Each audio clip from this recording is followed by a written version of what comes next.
Chick. Hey. Yeah. I know it's looking kind of different right now without, the masked man himself not here. The masked marauder. Yeah, my brother, Facts on Wax. Word. Facts, where you at? Wherever you at, I One, hope two. everything is peaceful, your mind straight. Y'all can hear me? You heard? Yeah, I hear you, man. Oh. Can you hear yourself? No. Let me turn your headphones up then. Hello? Okay. All right. I hear myself a little bit. There you go. You hear yourself? A little bit. All Yeah, I'm right. good. Peace, Vandals and Vandalettes.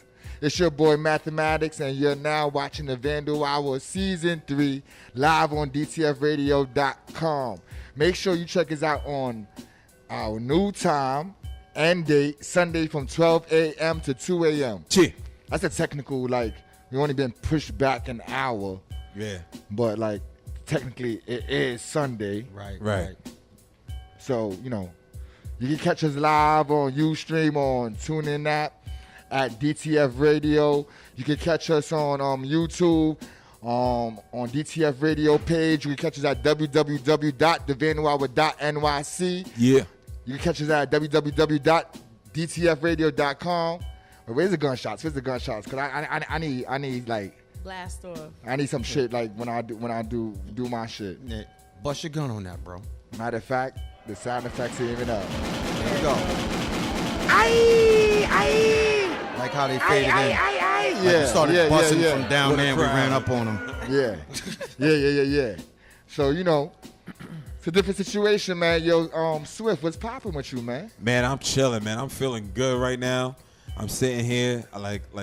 I'm loving the way things is moving this year, man. I went from the DJ booth to having a part-time, cameo appearance on the side of the table, and now I'm filling in, and I'm sitting here on the grown man side. I get to look at everybody. I'm feeling good. I'm feeling good. Yo, you know what's crazy? I haven't been on this side in a long time, man. In a long time. I figured probably about 20 episodes, man. So it's rare that you catch Mathematics on this side of the table. But it's I got a feeling for my brothers, man. Word. Don't stop. Facts on Wax always holds it down. Shout out to my man, Mr. 13, a.k.a. so many names. Word. Mr. Made for Kings. You know what I mean? He's sick right now. He got the flu, man. So, I hope he gets better. And, maybe he needs some of them, them pharmaceutical drugs or some marijuana drugs. Word. You know what I mean? He might need some Shout oils. out to old host, man. E. Sinatra. E, where you at, boy? Word. Facts. Shout out to E. Sinatra. If he's listening right now, he's probably, matter of fact, he's not, because he's getting ready for Cats. He got to be there at 7 o'clock in the morning. Oh, man. Because if he was up, he would be here. Word. So let me just say that. So, shout out to him, man. But you already know we got a good show, man, right? Definitely. Hold on, real quick. I just want to say a big shout out and a welcome back home, my man DJ EA in the building, brother. You've been holding us down. You know what it is? I love being back. It's always like coming home. Yeah, man, yo. The Vandal Hour God EA, man. Word. We got EA back in the building getting nasty on the cuts too, man. AKA Mr. John J. Word. You Matter of dig? fact, we gotta give him a congratulations, right? With John J, right? Oh, yeah, man. Yeah, man. My brother graduated. Yeah, I'm a free man. That was the leave of absence, you know what I mean? I gotta give him a big congratulations because, this brother here was working hard with school, gave me an opportunity to come here with the Vandal Hour, and I was trying to alleviate some pressure on him with his time. And it turned out that I was here. He took school much more serious than what I was taking school when I was in school. And my brother graduated. So definitely big round of applause for you, man. Shout out to EA for graduating, man. Facts, man. We always here at the Vandal Hour, we are definitely some educated brothers, man. That's right. And the ones that's not educated, we are pushing them to get their education. You know what I mean? But Swift, you already know what it is, man. We have another dope show planned for our viewers, sure. as always. For sure. Tonight we have a new and up-and-coming writer that's flexing seriously throughout New York City, and he goes by the name of Push BMG. Make some noise. Push. Yeah, Gonna be man. in the building sitting down with us tonight. Yeah, the young brother been here a couple of times. He's definitely be chilling with us and shit like that. So he's That's the wrong one. That doesn't sound very welcoming.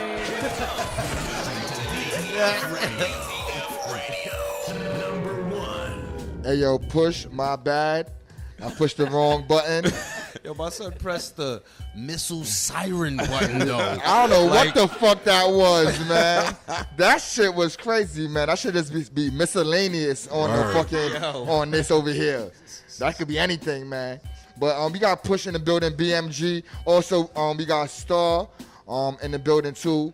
Always comes through to the Vandal Hour. He's here last week also when we had, who was our guest last week? Zons. And that's definitely, he's part of the family. But we also got the guard Sunez, and he'll be doing his premiere.com segment live on the Vandal Hour on DTF Radio. He has another family member he will be interviewing here. He's been to the Vandal Hour. He's been to many of our events.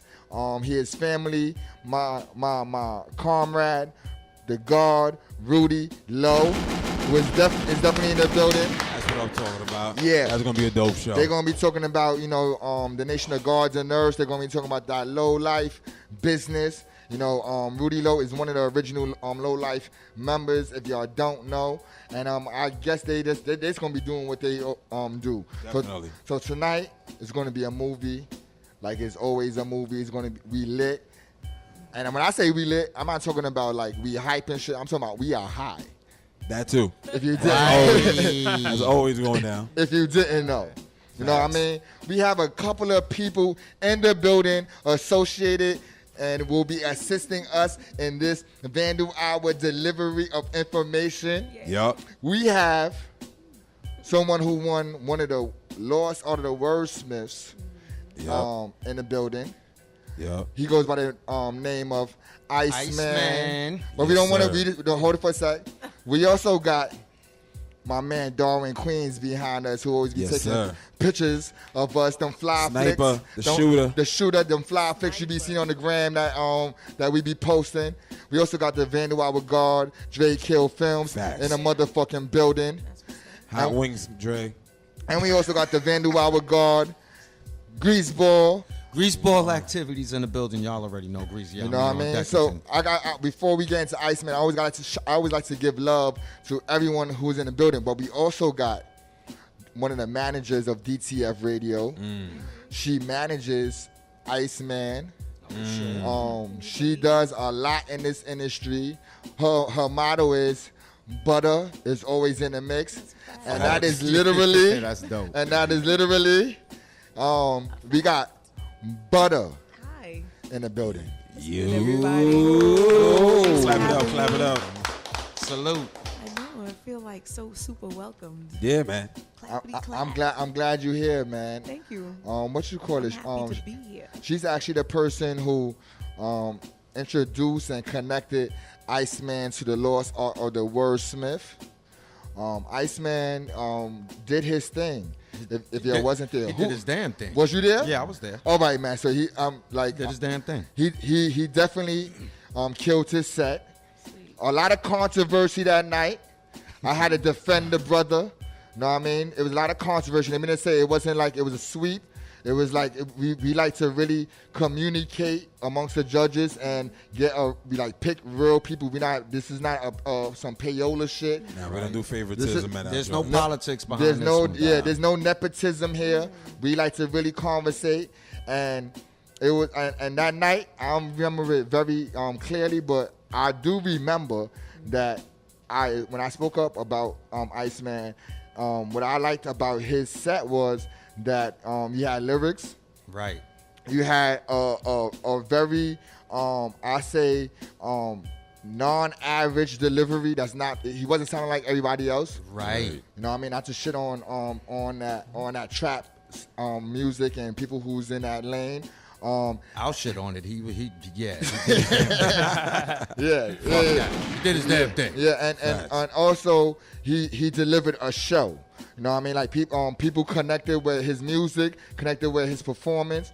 So I definitely spoke up for you, and not to say I was the reason you won, but when after I gave my what I thought about you, everybody agreed, and that night there was a lot of crazy shit going on, but your shit was definitely something that was solid.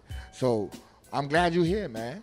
What's going on? Salute, Man, bro. I'm glad to be here, man. I'm just, enjoying everything, enjoying the festivities, and, I'm just glad to be on your show. I appreciate you being here, man. You're doing a lot. Like, we got stuff about you and shit. What do you feel, the hard work that you've been putting in, do you feel like it's starting to pay off? Yeah, I feel like I came a long way. I started off as a battle rapper. I wasn't really, going to the studio like that, really putting music together and really making songs. I started connecting with different people, and they started getting me in tune with certain individuals that was, taking their craft serious. So I started going to the studio, meeting different, beat makers, different producers, different engineers, different people that was, trying to do the same thing that I was doing. So they started, giving me little jewels and telling me what I should do and what I shouldn't do. And, I came from the bottom, and now, I'm doing a lot of videos. I got songs on SoundCloud, I'm doing a lot of shows. I met Butter at a show, she put me on and she was feeling my energy and what I was trying to bring, to the game, and she heard my flow and she was just like, I think I could do something with you, cause you don't sound like the average, guy right now that's rapping. Right. You sound like somebody that's, from that era of when, hip hop was real. So, she saw it, just like a lot of other individuals saw it. They see it in me. So, I just took it upon myself to, push myself even more, because I see that I got people backing me because they believe in me, just like I believe in myself. So, I can only go up from here. Right. I dig that. See, that's what I gotta say. One of the things I appreciated about your style and your music, and they'll tell you, I being one who crafted my whole style around barking on whack rappers and even some of the nice ones, because still sharp and still. But what I respected about your shit was the fact that it's like you bridging the gap between my era of shit and this new wave. You know what I'm saying? And I just really got to salute you for that, bro, because it was refreshing. You know what I'm saying? And very refreshing. And he is from Brooklyn. Definitely from Brooklyn. Right, salute. Yeah. He is from Brooklyn. Brooklyn, you know East what I New mean? York. So I wouldn't expect anything less, But let me say this, man. You have a couple of songs out, and recently you dropped something new. Yeah, I definitely dropped something new. A lot of people talking about it. A lot of people hitting me up about it. I got a song out called Dubbing You right now. Got a video. We got audio to it. We got visual to it on YouTube. And a lot of people ask me about this song. People from different states ask me about this song. A lot of people want to do a lot of collaborations with me and stuff. So, Nice. they feeling like, a lot of people that tell me from different states, they saying you got an old school flow mixed with a new school flow. Right. Right. Right. And you putting that together, that's dangerous. And I'm like, whoa. They like, yo, we never heard nobody rap the way you rap, and you kind of remind us of a Big L. They keep on comparing me to that man, and I'm like, that's like an honor. That's right, for real. That's like an man. honor to me, because I feel like that man died and he was a legend, and he would have been one of the greatest ever. Like, I even agree. touch the mic. I agree. But I'm going to say, man, you coming from East New York, we didn't ask him where he's from, but, we got a couple of notes on the side and shit. Did our homework. Yeah, we research everybody who's coming here. We like to know some things about Thorough. the person. Yep. So we just not just yakety yak. You know what I mean? Okay. So coming from East New York, man, one of the people that East New York has a great history of hip hop. You got J. Rue the Damager, you got Guru and all them dudes from that was Lil part Dab, of Math. the group Home and all that. all them dudes from the East. You even got AZs from East New York AZ, also. yeah. You know what I mean? Right. The All Stars, yeah. You have a D&D All Stars. D&D All Star. You got a lot of dudes coming out the East, man. How does it feel to be like one of the new dudes, you know, that's representing East New York? Because East New York is not a soft place, man. You know what I mean? Not anybody can't go to the East. Right. You know what I mean? Yeah. It ain't justified like Williamsburg yet. Not everybody make it out the East. You know what I mean? You may get it for the wrong spot, and get shot type shit. Yeah, definitely. You know what I mean? So how does it feel being an East New York MC, man, and representing East New York? I feel like, you know, being from East New York, I could definitely say that none of the things that I'm gonna be talking about in my rap are fabricated. Everything I'm talking about is real. You did say that Everything, yeah. you said that at the Wordsmith. I must say that. You said that at the Wordsmith. Yeah, everything that I'm talking about is real. I've been through it. I lived it. I didn't see somebody do it. You know, I went through that. You feel me? I experienced that. So I came from a real rough neighborhood. East New York, you know, is well known for a lot of, you know, a lot of things. A lot of different things. A lot of violent acts. A lot of hustling. A lot of you know, police brutality. A lot of things. So, you know, I grew up in around a lot of stuff that I wasn't supposed to see when I was growing up, that I did see that did affect me and make me into the person that I am now. You know, not saying that I'm a bad individual, but I took certain, you know, things from everybody that I grew up around. Right.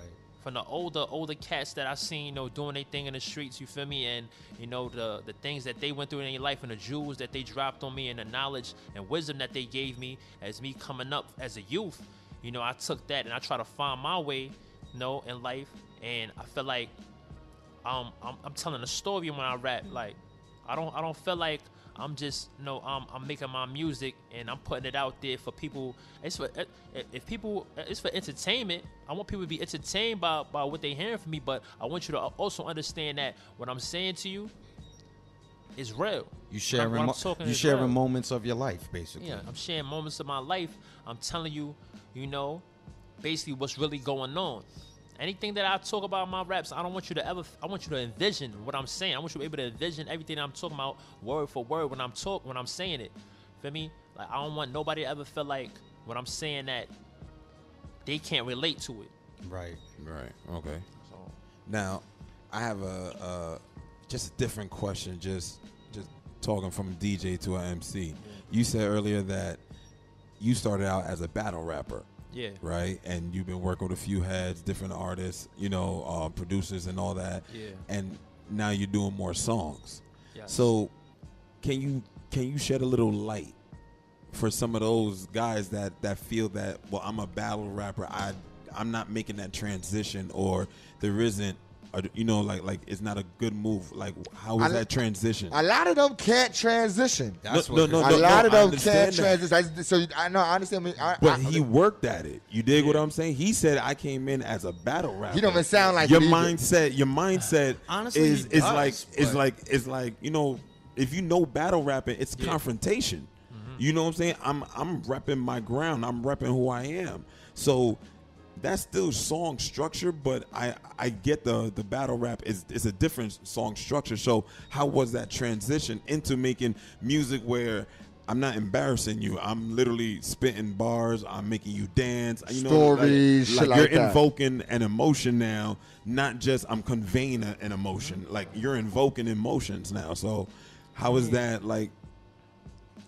I feel like you said the transition from, you know, Yeah, from being a going battle rapper to, you know, making songs. Right. I feel like when I was coming up, I don't know about, you know, everybody else, but I know when I was coming up, when I was listening to Jay-Z and I was listening to Wu-Tang and I was listening to, you know, stuff like that, like KRS-One and you know, LL Cool J, they was, you know, they was telling stories. Right. They was telling stories, but at the same time, if you know how hip hop originated, people were telling stories, but they were also going to neighborhood trying to find out who was the best lyricist. Right. They was battling each other. Right.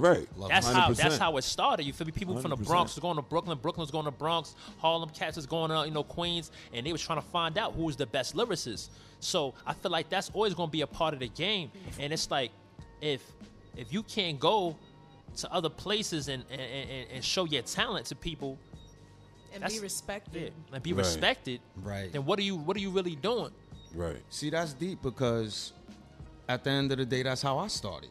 Back in the days, out in the P's, rhyming in ciphers, battling people. Right, yeah. And I make songs though. You know what I'm saying? I never touched the battle rapper platform, so to speak, but I was doing it as a kid growing up, and then I transitioned to making songs. I think, like he said, like, based on all the music from back in the days, that's how they was doing it anyway. Well, and being that a lot of these kids don't do their homework on the old music, that's Right. why they can't transition. Right. Can I add something? I also feel like it's not only that they don't do their homework, but they don't have the fervor enough within themselves to actually reach out to find out where ciphers are found. Wait, time out. How Our can- audience might not be that smart. Oh, sorry. Not to down our audience, but can you explain what fervor means? No. Well, I said, the fervor is like the passion inside of you to act look that at me. the chutzpah to get up. Right. Jay was looking kind of suspicious. That's why. That's the reason why I asked for the definition. Not to shoot anything. It looked like Dre looked kind of confused when you used that word. I like how you said. And we like to make sure that everybody in the room and our audience understand flowing. our words. No, but the reality is, guys, No, is it's that true. as artists, and I've thrown the quote unquote showcase, Right. which I mainly called it a artist highlight, Right. and that was where artists got a chance to be able to come and actually repeatedly every week come and do this thing, which means, man, I have a stage to practice on. Right. Man, not only do I get to practice, I get to meet other people that like the things that I like. Maybe we can work together. How hard? Maybe I can find somebody that likes to work as hard as me, so we can do something together and build our situation. Right. If you really wanted a situation as an artist, you want a stage. Right. You know what I'm saying? You would love a platform to even showcase yourself. But what I Definitely. find with many artists, which is unlike what I found in Iceman, is that you say that you want to do this thing, but are you coming out like you that? doing what Are you wanna are you do? coming out like that for Right. real? Are you rapping in your shower Right. and calling and rapping on your block only? Because if that's the type of artist that you are, that's not the type of artist that I consider an artist. You just on your block. That's most artists, though. And it is That's most most artists. artists. He's put and this is my first time managing an artist. You understand? So for me, it's like the hands-on. I've dealt with so many, Right. but actually to take one on and say, you know what? Let me see different ways that I can place you to Right. help you push yourself. But let's see how much you want to work too. Right, yeah. Because I'm not here to hold your hand through this whole thing. I'm gonna guide you. But guess what? At the end of the day, I'm starving just like you, hun. So Right, yeah. reality is that I'm not in it to get in your pockets. I'm in it to see, can I really do what I say that I am, a talent scout, and push somebody to be number one at something that they believe in? I believe in you. I like the music. Which is a real skill. Not everybody has that skill. But real quick, where can the people find you at? You're not going nowhere, but we're gonna go into our topics. Where can the people find you at on these social media sites or wherever you're? If you got a website. You Wherever can you find at. me. You can find me on SoundCloud at Iceman the Big Homie. The is spelled D-A. The Iceman the Big Homie. You can also find me on Twitter, Iceman 001020. You can find me at on Tumblr at Iceman 577. You can find me on I'm Facebook. trying to work on getting all those things thing. consistent. In one Right, name, right, because that's right, too right. many I numbers. was about to say, Damn. You see, this is the same thing that I'm learning as well. I want to give to the artists that deal with me. The consistency is key. Of course. We only want to be able to find you at the one thing, but Right. at the same time, Iceman the Big Homie overall, you'll be able to find him at Iceman, the big homie, That's what's up. anywhere. Okay. So like, let's get into some of these topics, man. Let's do that. The main one that's really it's on Instagram everywhere. It's on the news. It's in the reality of people's homes. Word. You know, personal friends and family members are being affected. This hurricane thing that happened to Puerto Rico, man. Yeah, man, it destroyed Puerto Rico. Has anybody in this room ever been through a hurricane or a natural disaster? I've been through Hurricane Glory in '86, and all I can say is it was real scary behind my mother's cabinets. Right. Up on the projects, we don't get affected by hurricanes. We came outside, trees fell. That was it. But I know somebody who went to the store during Hurricane Gloria, but that's another story. But Wow. Nah, The store was open? the story, Oh yeah, the story, it's New York City. the story is funny. right. The story is funny, but we'll say that for another time. No doubt. But you know, this hurricane thing really. hit home. Yeah. man. Yeah, I know friends personally that family out there is really going through it, and I'm my bad mathematics. I didn't mean to cut you off. You go, God. But it's crazy when you have a friend coming and telling you, and you see them holding their head up, and they're talking about like, yo, I don't know if I could reach my cousin, my grandmother. Yo, I don't know how she's gonna survive. Like, you know, there's a lot of elderly people. You know what I'm saying? A lot of the folks that we know out here, they're folk. You know, like their parents went back home, or they're taking care of somebody, and it's like there was a lot of unfortunate people who could not just get out.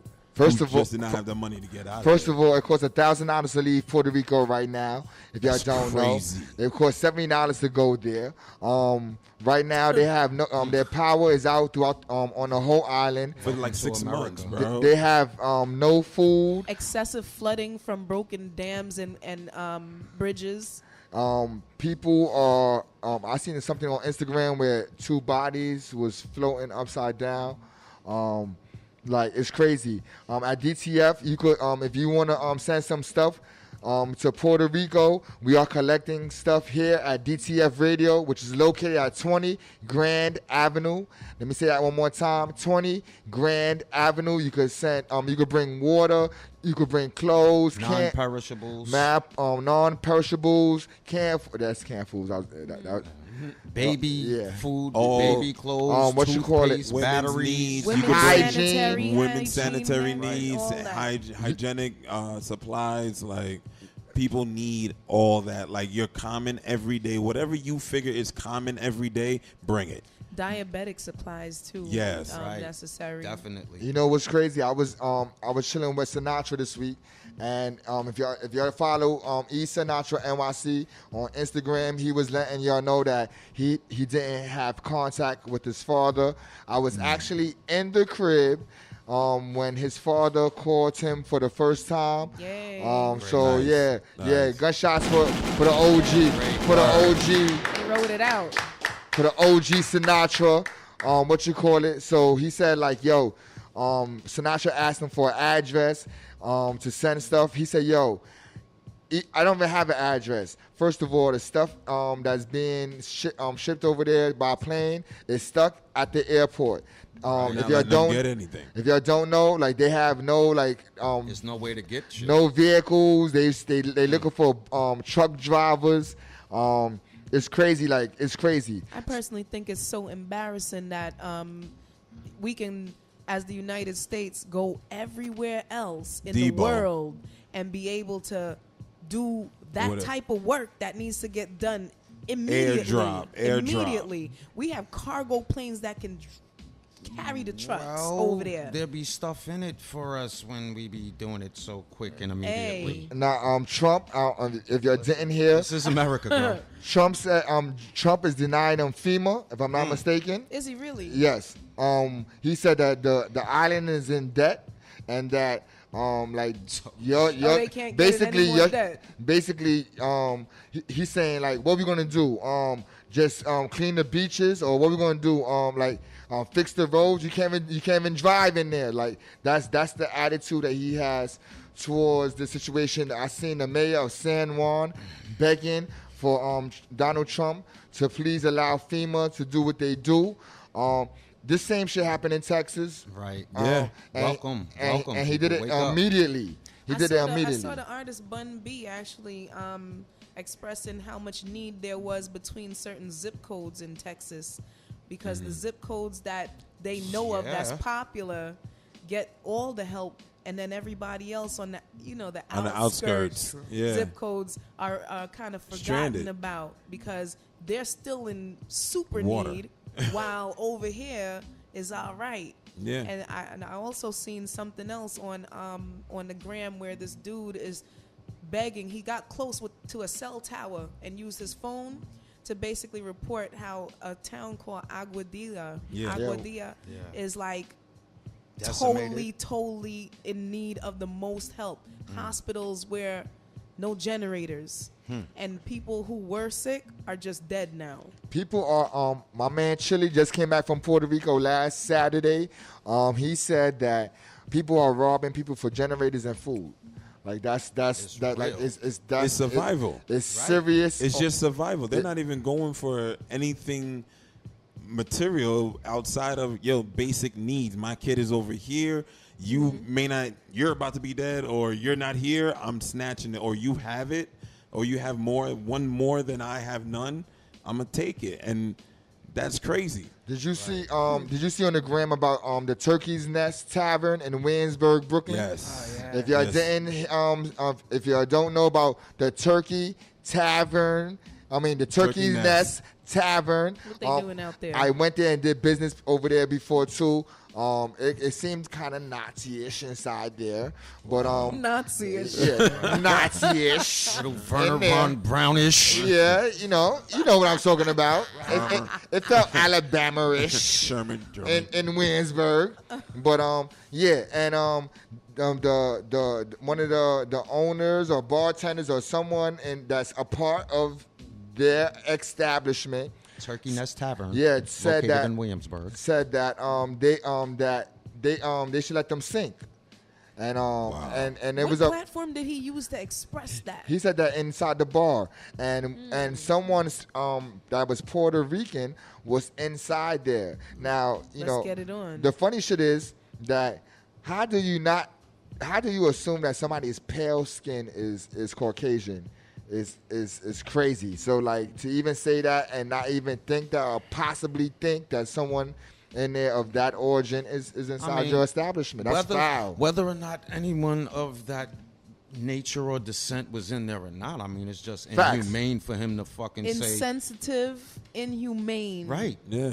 No, Completely. You're 100%. Just let 'em sink. You're 100% right. But there's a lot of these pocket bigots walking around us all day long. Yeah. Right. I rather you could say like do you rather know or not know? I don't really care, but like keep your shit to yourself. Whatever you feeling about whatever, you gotta function in society amongst everyone. So if you feeling that way, keep that shit to yourself because now you out of a business.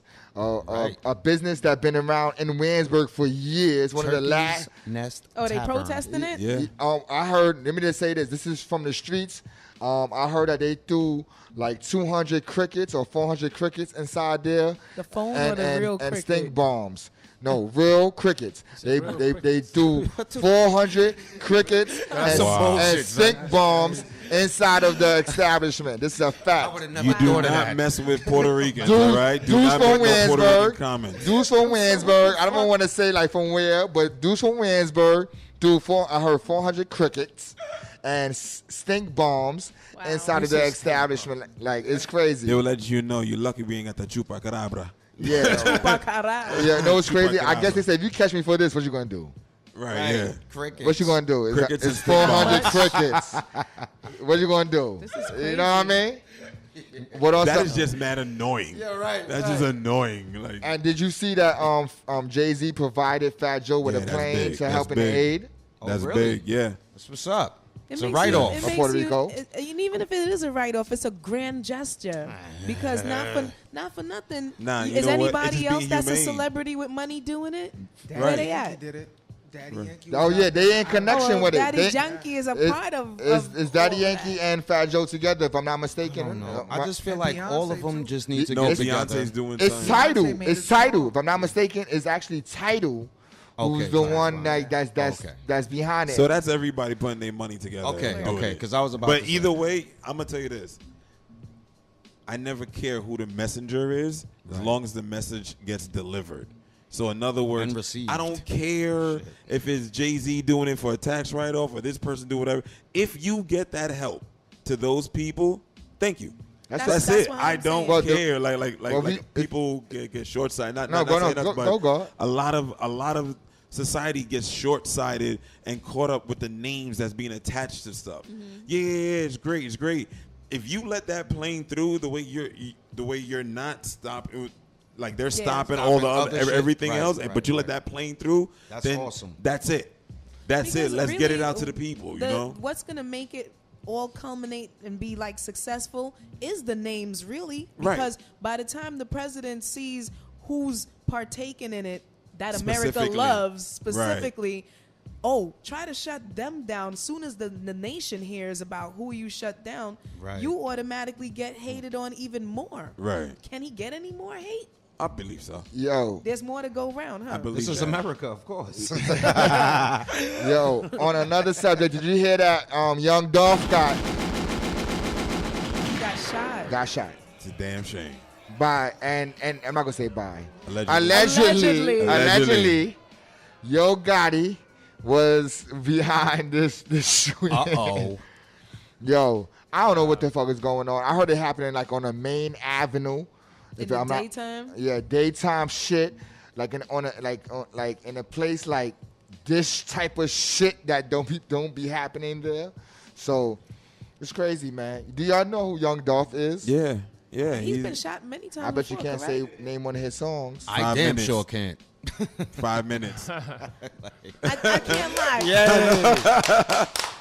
5 minutes. And there's another song. He's a DJ. Yeah, Right. That's He's exactly a what it is. DJ. And it's trap music, so That's you not know cool. it's He's a in the DJ. strip clubs. He knows some of Blondie's songs.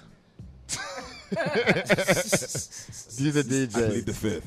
He's a DJ. I did watch Young Dolph's YouTube recently though, and seen a number of his songs, but there's none that's like totally memorable. That's like to me like Standout-ish. yeah, I'm gonna tell y'all this, no lie. he's a trapper. Yeah, he listen to some of he does have some bars. No, he got. Oh, yeah. He has some bars. And you can like, understand him. Yeah, but what he's like, his first project was what I really heard. What he was spitting, I was like, okay, you talking your regular, street shit, but a lot better than what else was being put out there and Okay. what's glorified. Like he has a lot of he has some of the talent that we look for. Oh, Like seriously, I was waiting. I would say I would say sit down. I would say sit down and listen. This is what I'm gonna say. Seriously. Next week you could play one of Young Dolph songs on Okay. the Vandal album. There we One go. of. You know He what I said mean? one Nah, of. you know, you can One play- of. no, Make you sure it's of exactly what you're talking about. Yeah, I am not biased to rap music. Nah, I you know feel what I you. mean? If it's hot, it's hot. We playing it. Obviously he's somebody because I did watch a Young Dolph video before this shit happened, and I watched some of his interviews. This is before, like this is from last year. Yeah. Right. He's like a what's my man Boo? What's the dude name, man? Boozy? Boozy. He's like a Boozy. Like in Boozy that same badass. he's in that same like self-made millionaire. Yeah. Yeah, he is a millionaire if you don't know. Or he's definitely a high thousandaire. Right. Yeah, I make up my own words. That Yeah. was real. He's a high thousandaire. Yeah. You know what I mean? He's well to do. That's what my mom. Well-to-do. That's what my mom used to say. Is he well to do? He's well to do. He well to do. You know what I mean? And he's self-made, trapping out the back of his cars, selling CDs. You Yeah, I know, heard that's how he got his start. he's really selling heroin Yeah. though. Oh, okay. No, I'm not. That's a joke. I'm like, damn. Most of them dudes really ain't selling CDs. The but bag is in the that was the CD. that was the joke. That was the joke. I like Yo Gotti though. Before he was with Rockefeller Rock Nation, I like the Yo Gotti It's a From fly. back in the days? There's a Yeah, fly flying like- around in here. Man. They all kind of remind me of a Gucci Mane. Yeah, that same. Pretty much, yeah. Same shit. Self-made millionaires, man. That you only They follow the the blueprint. state is the only people that heard the music, Yeah. Right. and they getting millions of dollars. Shout out to Gucci Mane's teeth. They Yeah. look real Yo, aligned. if y'all talk, Might as well. his teeth do look proper. Let me just say this: if y'all talk to me, personally on a personal level, everybody know that I will have my teeth fixed if I ever touch some real bread.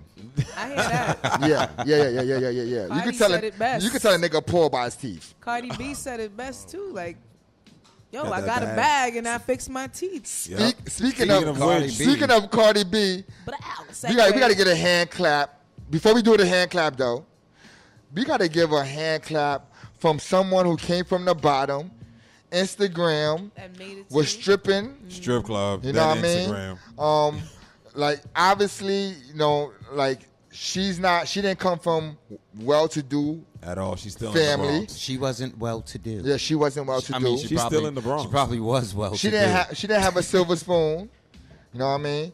So let's give a shout out to Cardi B for reaching number 1 right. on a motherfucking Billboard chart. Solo female rapper. First person to do it since Lauryn Hill in That's right. 1998. If y'all didn't Yup. know, gunshots for that. It's only her and Lauryn Hill. Yep. That's crazy, man. Yup. And like I really like. Let me say this, man. Total opposites. I went Right. through all her music last week. How music's changed. And I'm gonna say this though, I went through a lot of her music. The reason why I went through because I was looking at the dude Paparazzi Poe. Y'all know who that is? Right. That's Al Poe's son. Okay. What you call it? And I didn't know that he's connected directly with Cardi B. He's one of the people behind her, not behind her, Damn. but Like Offset. one of the people on her team. She's fucking a guy from the Migos. Offset. dude. Offset. Yeah, that guy. That's all I remember him from. That guy. He says that before all his rhymes. If you don't catch it, before like most of his rhymes, he says that. So you could know it's him about that- to rhyme. That's his His like mantra. like the Pusha call. T shit. Yeah, that's his little signature shit. Yeah, that's his shit. You know what I mean? I'm not gonna lie, that's the only name I remember out of them 3 motherfuckers. So it works. I seen them on a little interview pressing DJ Academics. Oh yeah, that's some old shit though. Yeah. Yeah. That was no, it wasn't Academics where they pressing Joe Buttons. Nah, Joe Buttons just that- walked that off was the recent, yeah. set because it was like too much going on for him. Yeah, I seen that, man. That was interesting. Yeah, I seen that. Are they tough like that for Yo. real? Like people be tough in real life like that? I don't know. We not here to judge the brothers. But for the people that might not know or be familiar with this part of this show, but this is when we get into this week Oh. in the Vandal Hour News. Ow. Last week was the summer closeout block party, which featured live painting from Scheme, T-Kid, Doves, Stem YNN, Germs, Topaz, ZA1, Secfink, Python, Iceman, and others. It featured DJs, PF Cuttin, DJ, JS1, Family. Large Professor, and I believe Rozelle was the host, if I'm not mistaken. That's Dope. awesome. That's a hard show. Shout out to Kate, AJ Rocks on, or AJ Squared, AJ Rocks or AJ Squared on Instagram. I believe she's the one that put that together. Shout out to her. Also today, JMZ Wars presented Remixing Grounds featuring art from my peoples, my family, Hops 1, Dirt Cobain, Shiro 1, Sue Works, Chris RWK, who was on the Vandal album. If you didn't know, make sure you check that YouTube joint out. It is fire. It's one of our highest rated joint. Yeah, and it took yeah, funny motherfucker. And it took place at the Gallery Bar. I don't really fuck with the Gallery Bar. That lady in there is a dickhead. Dick. Everybody know who I'm talking about. Everybody know who I'm talking about. I don't know when my man Hops keep fucking with that motherfucking place, but shout out to the JMZ Walls. Boo to the gallery bars. All right, we don't like that owner. I'm sorry. This nigga's crazy. Yeah, they sell nasty burgers, right, Dre? They try to kill my man. They try to kill my man. They try to take him out, but we stopped that. They try to hit him with a murder burger. Also said You ate they the sell whole nasty burger? burgers, right, Dre? That's when Jay was still could eat that shit. You know what I mean? Don't forget, on November 15, 2017, can we get some gunshots for this shit? It's going down, baby. It's going down. Pay very close attention. On Whoa. November 15, 2017, the Vandal Hour will be having our 3-year anniversary party at Karma Lounge. If you want to be a Turn part it of up. it, if you want to be a hand clap for that, yeah. Salute. That's Delay. yeah, that's yeah, there's a delay. It says delay on that. I told y'all. There's a delay. We live. Yo, shout out to everyone who's been a part of this historical show, man. 3 years. That's the longest relationship I ever had. Facts. Word, man. So shout out to everyone who helped us make this thing happen. It's been happening for 3 years. Shout out to DTF. Shout out to AZ, Mark DTF, the big homie of DTF. So, you know, we doing a lot of things, man. Also this week on Vandal's Flexing, we are featuring a piece by, we featured a piece by Jins, a card done by Goomba, a wall done at a skating park by Wonka, who was also on the Vandal Hour. Make sure you check out that YouTube video. Also, and an outline by VFR. Now in regular news, damn, what the fuck happened in regular news, man? O.J. Simpson is about to come home. Yeah. The juice is free. Oh shit. The juice will be loose. Is he black? Okay. Black OJ. I was gonna walk off and do my camera shit, but yeah, OJ's about to come home, man. I heard that he got some money off in some super secret account offshore, offseas. Allegedly. Allegedly. Allegedly. Yeah, they want that money. They want that money from that body that he allegedly didn't catch. I hear 60 million. Is there such What? thing as What, allegedly they suing didn't him? catch? I hear Right. He's getting sued 60 million. 60 million in a civil wrongful death suit. Yeah, man. I That's- rather they did waited. the 20 years because it's been 20 years. I rather did the 20 years that came home with the bread. How long's it been? 20 years 1994, 23 Right. years to be exact. They waited They could patiently. use that as counted time towards it, though, Yeah, it's Yeah, crazy, man. right? It's crazy, man. He never did time for it. No, he never bro. did time for that. He never did time. He did time for stealing his own trophy His own back. shit. Yeah. Yeah. I want my jerseys. That's crazy, man. How you go to jail for your own shit, man? It's the manner in which he took it back. They was trying to Yeah. get him on something. That's what it was. They was trying to get him on something. They get- We're gonna get your ass, and when we get you, we're gonna hold you and try to get you for that. But damn it, They got a dime off him for stealing some football cards. right?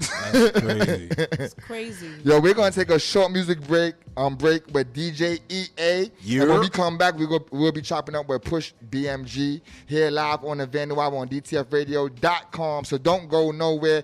Hey, yo, EA, do what you do, man. Shout out to Miller from Checks and Balances who just walked into the building. You know what I mean? She's doing her thing with that fashion shit, man. But we have a guest at the table, man. Tonight on the Vandal Hour, we have a writer, new to the scene and culture, but he's been putting in a lot of work, man. He's getting up, man. He's doing a lot of crazy shit. You see him on them roofs and everything, man. High spots, doofy spots, crazy spots. So it's my pleasure and the Vandal Hour's pleasure to introduce to you Push BMG.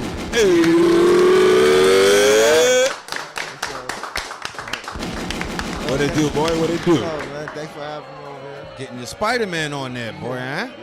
Yeah, he be in some crazy spots, man. Yo, why do you keep on hitting that boo? Yo, my bad. Yo, bad. push, man. Yo, we apologize. For My that. bad, man. I'm new. I haven't been on this side in a long time, so I'll be hitting the wrong buttons and shit. Plus, I'm high. Again, I must say, I'm 420 friendly. You know, I be 420 mad too, but I'm 420 friendly. 420 angry. Yes. So, man, it's crazy because I bumped into these two. Oh, also, pardon me. We have another brother sitting in with the guard. We got Star in the motherfucking building, TSK. Yeah. Support my man Push, man. You already know, man. he's been plugging us with a lot of writers from the X, man. So we definitely appreciate his contribution to the Vandal hour, man. Appreciate y'all, man. Yo, I'm gonna say this, man. I bumped into these two brothers. I was getting off the train. Don't want to say no stops and shit. I was getting off the train, and I see dudes hitting the gate. There's a couple of brothers, man. Yeah, it was these two brothers right in front of me. Shit. And I came downstairs and shit. I walked across the street to the brothers and shit. And I seen them start like, yo, what's good, God? And shit. Like, You was smacking shit like yeah, that was legal. they was waiting for the shit to dry and shit like that. Yeah, you know, regular shit, God. It wasn't like it was regular shit. Cars passing, everything, man. So I want to give a shout out to these brothers who's always putting it in. You know what I mean? I even had the pleasure of bumping into these dudes doing what they do, man. So That's what's up, man. how y'all That's feeling tonight, man? Yo, we chilling. Y'all We big. go hard too. We smoking. Yeah, Rolling up. I seen y'all indulging downstairs also. You know what I mean? All the time, actually, when y'all up here. Man, before we get into this interview, do y'all have anybody who was affected by the PR hurricanes? Oh no, Maria thank God, and all no. those. Nah, not really, but shout out But to them. yeah. Hope everything go well. I hope everything's good for them. You know, we pray. Yo, that's crazy, man. Well, Yo, a lot of people, like, even if it's not direct, sometimes you just may have a friend or somebody. Right. homies and stuff. But they people is good, so you know that's good. That's But, positive, man. That's hope positive to everybody hear. else- Try talking to the mic. No homo. Oh, Try talking to Yeah, the mic. yeah. Right. Pardon me, you know, our shit ain't perfect down here, so sometimes you got to grab the mic, pause. Yo. Yeah, we hear y'all. We just want to ask, if you had anybody who's personally affected by this situation. But off of that, let's get in this graph shit. A lot of people, in our followers, they be wanting to know graph history. Some of these questions we don't be asking no more. But since you are new to the game, tell our viewers how long you've been writing for. all right. Well, I was doing a little something like when I was around, like probably like I'll say 12, and I stopped painting for a minute. But I started writing again like 2 years ago, heavy. Shout out to my boy Send Help, He started showing me painting shit. He started, gave me the itch. Like started painting again, started doing my thing again. So it was like 2 years heavy I started painting, so I would say 2 years. Wow, that's you are like really like this is like your rookie season basically, man. Yeah. And I'm gonna say this amongst the younger generation, the last 2 years writers, you definitely have been putting in a lot of work. I must say that. Well, thanks. Word. A lot of work. You know what I mean? How has like other writers in the culture been responding to you and your activities? Well, I only fuck with like people that is my crew and they crew. Like shout out to my boy Star, TSK, R2B, shit like that. That's about it. Everybody else is like, they cool and shit. They show me love, but sometimes they be on some funny shit. Just because of the people who I be with and shit, like So you began Yeah. funny vibes. There's a lot of negative vibes. because of association. Yeah, but fuck that. It's all good, It be Still, we be out here. We out here. I'm gonna say this, man, and this is with anything you do. Long as you be yourself and you stay true to the people who support you on a regular basis, man. That's who you stay true to. You know what I mean? Yeah. Loyalty before royalty, man. Facts. Yep. You know what I mean? So they're gonna hate regardless, even if you was with someone else or you wasn't hanging with these particular dudes. Still have haters. Somebody is not gonna like that you hang with those dudes. Word. Especially if y'all doing something. Anything. Like you just doing something, yeah, it's all day. Even in positive shit, you know what I mean? Even in positive shit. But since you've been just started, writing more heavy in these recent years, do you remember like how your first like real bombing meow was? Like do you remember that first night of really going hard Yeah. bombing? Yeah, honestly, I was really young doing this shit. Like I was going into tracks and shit, climbing, from people's backyards into the track. So I knew a lot of shit before I actually started going hard. So when I started going, hard, I was like, yo, I'm about to just go to the same spots I've been through when I was younger already. I know the blueprint. I'm in there. So then when I started doing the ladder shit, it's easy. I already remember the spots. Go back there with a ladder this time and do my shit now. That's how I remember a lot of spots like that from before. I used to, like climbing shit for fun. So you went to the like the scaling the walls and shit. I just used to like climbing things for fun. Yeah, funny shit, like on some parkour shit. Like fucking, I was younger and fucking around in the neighborhood. We had spray up here also from the Bronx, and he's the same type of person. You know what I mean? He's a person who likes to climb shit like naturally. Like he's like, this is what I like doing. So just adding that element to graph, it just becomes something like phenomenal or something like that. You get ill spots, you know what I mean? Yeah. That's crazy. What are some of the skills you think a writer should possess? Like, like everybody be like doing like straight letters, and then they doing pieces, and then they doing throwies. Like if you bombing, I think you should just have like a straight, like a style somebody could like people could read easily, and clean when you do it, and pick always, good colors, so it's not on some crazy shit. Can't pick too light colors. I see a lot of people doing that. It just don't look right. You gotta pick a light and dark type shit. Yeah, I be seeing some dudes be doing it seems like there's no outline color. Yeah, I don't get that one either. Yeah. And I don't get that one either. Seeing dudes do a gray and white fit. Wow. Yeah, it just what's funny? If you can't dress, dressing is the same combination of what colors is. It's all style. You know what I mean? It's light and darks, you know what I mean, and how you blend them together. So I figure if a dude can't really match colors, he probably ain't matching really in life. He ain't a fly person or she gotta be ain't a like fly Pops. person. You gotta coordinate. You gotta be able to coordinate colors, man. But how do you start? I know you hang with R2B dudes and TSK dudes. How did you connect with these brothers? Alright, so the homie sent help. He basically brought me back out and introduced me to the homies and shit. So I basically, that's how I met all the homies from the R2B and shit. And TSK, my homie Star, I reached out to him and shit, talking about fucking Home Depot card and shit. It's good, trying to put me on and shit. Ever since that, me and him just clicked. For the people that don't know the Home Depot situation, explain the Home Depot situation. What's the science behind it? Without going into no details, you don't gotta go into no details. But my son was like, nah, you don't gotta go into no. There's ways you could talk. Can I say that? There's ways you could talk without going into the details of everything. You know what I mean? But a lot of people don't know when we say Home Depot. The average person who's listening is well, there's a trick. Dudes, take things, exchange things, and get money from Home Depot products, man. Right. And this is like a hustle for dudes. You know what I mean? Shout out to everyone. This is just deeper than graph. Let me just say this. I know people who do this with clothing, who does this with that shit is crazy. Niggas pay their rent for no exaggeration. If you know what I'm talking about, a lot of people, this is a science of a lot of people who boost do the same science, man. This is done in many different forms, so this is not a graph thing.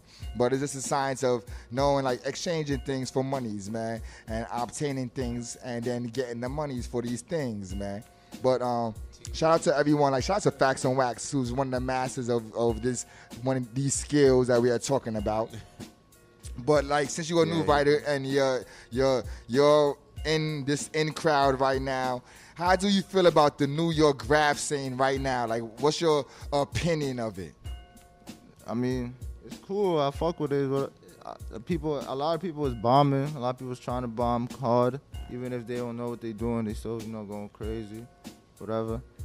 I still, I actually grew, when I was growing up, I remember old graph history, I'm not just new and I just, know the shit from now or, 5 years, no. I know shit from before, too, I grew up on the block where a lot of people was older than me, 5, 6 years plus, and they was doing graffiti. And then I was seeing dudes like Boner, HSB, all over my block, shit like that. And like, you know, I used to just look up, like not really look up, but I used to like just look at them like, wow, Pay that shit is attention. cool, you know, Yeah. like spray paint. And then one day I found a stash of spray paint, and then I was like the first cans I ever touched in my life. Right. Yo, shout out to anyone who gets to find spray paint, man. Yo, Find a stash of spray Yeah, paint. and the like funny part, that somebody was was the- plotting to come back and finish up something. Yeah, the funny part, that was my boy Nelly. Nelly my your boy man right there. shit. He's one of them dudes that really, you know, I looked up to growing up. He used to paint the block all nice and shit. you know what's Yeah. crazy? I just recently found a bag of paint also. Probably like about 3-4 weeks ago. I was in front of a barbershop that I hang out in front of. And I'm inside. Dudes came in like, yo, come outside right now. And I came outside, and there was a bag of like Montanas and like Rustos and Damn. other shit. I picked that shit up and ran inside the barbershop. Dudes snatched 2-3 cans from me. Non-graffiti writers, why the fuck they do that? I don't know. They just want to say they did it. They want to Right. they want to paint their bike or something. And you know. So shout out to anyone who gets the come up of finding paint. It's not it's a rare situation, man. It's like finding your leprechaun. But Being new on the scene, do you feel the older writers respect the younger ones? So, I mean, yes, it depends. If you're doing the right thing, then they respect you. Right. If you going around, you know, making your own spots, doing your own thing, not ragging people, Right. then they respect you. You know, they say, you know, shout out to you. You know, yeah, they give you props and stuff like that. who's some of the older writers that you feel like that you maybe came into contact with that gave you your props? Well, there's one homie right now, Pen one. Oh, shout out to Yeah, Pen he's One. a big writer. He always like, he's showing props, you know. He be like, yo, that's what's up, do your thing. He be like, every time I do something, he be like, yo, that's what's up, you know. I appreciate that, you know. That's what's. Because you know a lot of dudes be like, just like the rap game, dudes be hating on the older ones, hate Right. on the younger ones. It happens in everything too. But like, so anybody else? There's a couple dudes. Like, can't really remember. There's a few. That's all I that could weed. dig. I got you. Yeah. I got That's all you. that Nah, weed. It'll come back. Ask him what old school spot he hit. I bet you he'll tell you that in a heartbeat. Have you ever had any near-death experiences, like, you know, like almost falling off them ladders because you're being crazy? Yeah, it's only like a few times, but it was scary. Only a few There times. was this one time I was kind of like a little drunk, and I went bombing, and I was like, you know, walking the ledge, and I like, it was a gate and like on a ledge, and it was like maybe 2 stories, and so I was walking fast, and then I slipped, and I was hanging on the gate, like holding on to it. My boy Lift was there, and he just pulled me up, you know. Wow. He was like, yo, That's he was like, crazy. you bugging, that right? He's like, you know. He's like, I'm mad. He said, "Yo, I was just walking on the ledge. Yeah. Like was like it's 2 stories up. I was just walking on the ledge, and I just grabbed the gate. Like, Right. I that's don't know. not. It was like God was on my side because I grabbed the gate. I don't know how. It was just like I reached out and it was like boom, you caught onto the gate. Luckily, I don't know. Well, That's a blessing, yeah, dog. I'm good though. You could tell the story. Yeah. That is crazy. That is crazy. I'm clumsy, man. I can't do no high spots no more, man. I'm clumsy, man. I trip over my own shadow these days, man. Word. I can't. If it ain't ground level, I ain't fucking with it, man. I can't fuck with those shits like that no more, man. But like right now, if y'all been paying attention to the gram, especially to the graph pages. Shout out to New York City graph head who be throwing up a lot of train shit. Right now, a lot of train action. A lot of trains is being hit. Almost seems like the 80s almost. You got trains actually running. I seen that. Yeah. Right, graph. I seen a video. How you feel? How you feel about what's going on? Like since you were a younger writer, how it feels to see like real live train action happening now? Yeah, I seen a video on IG. It was like on a high line, and it seemed like 2 trains going by with pieces, and I was like, "What the fuck? That's new." But it was. I was looking at the trains to see the new trains, old trains. I was like, "Yeah, that's some new shit." I was like, "Wow." I was like, "Well, I wonder where they did that." That's crazy, man. Like it's like you could go to like East New York to Broadway Junction, and There's a lot of ill they be there. They be there. Really? I'll be catching some at Broadway Junction. If you ever wanted to go look at it, like you may catch one at Broadway Junction. It's crazy, man. It's They trying crazy. to bring that back. It's really. I think it shows that MTA don't got no money no more. That's what that shows because it's they can't afford to clean it no more. Look better than what it is now. Well, That is true. That is true. Either they can't afford to clean it, or with gentrification happening, and a lot more murals going up in the neighborhoods and shit like that, it's almost cleaning up the neighborhood. I don't know when it comes to them trains. Them niggas be serving. Them niggas be serving They that be nigga. on it. They be on it. So let me just say, when you Waste see no time. you seeing trains run on a regular basis. I'm not saying like at least once a week, you may see a train or a picture of a train. If you're not seeing it directly, you may see on IG a train being done. The names be crazy. Don't want to go into that, but it's really happening on a normal basis now, and it just show you. I think personally that it shows that MTA is going broke. You know what I mean? In the 80s, the reason why the trains and all that shit was like that because the MTA was broke. You know what I mean? Right. So it shows you like the economy with whatever that money was going into cleaning them trains, they can't do like that. You never seen it. You never seen it run. Usually they see it like people see trains never been stopped being hit. Let me just say that. But you never seen it run. Right. They used to, they bench it. Now you seeing trains simultaneously in the picture, like I seen the same thing, simultaneously running. Like motherfuckers is getting on and off the train with Graph. So it just show you that I think MTA is going broke. So all my Vandals out there, I don't promote Graph on the show. But if you understand what I'm saying, seize the time. Seize the time. Yo, speaking of social media, who do you feel has a dope graph page? If you do pay attention to some of those pages. I like My shit is banging. It's such and such and such and such. I do like the art and shit too. I like this guy who write rhyme. I like yeah, his shit. be His fine. page be like I be looking at his picture sometimes for like I be there like what the fuck. It's like yo, that shit is fresh. His hand style should be crazy too. Yeah. Who else, man? I don't even know. I think New York City Graph Head got a dope page. If you ever check his page out, he definitely got some dope shit. Mr. Dutch 730 got a good page too. Okay, Mr. Jut 730. I'm gonna check that. I'm gonna make sure I check that one out. I think what you call it too, man. Empty cans. I threw up something of empty cans this week. I believe today, Gins. That's empty cans. Empty cans be having some dope shit. My man Darwin Queens be having some dope shit too. If I don't know, the Vandal Hour Guard Darwin be having some fly shit too. If you don't know, but yeah, make sure y'all check these pages out, man, cause they all fly, man.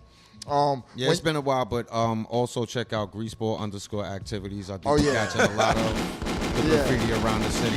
Greaseball activities definitely be catching some shit.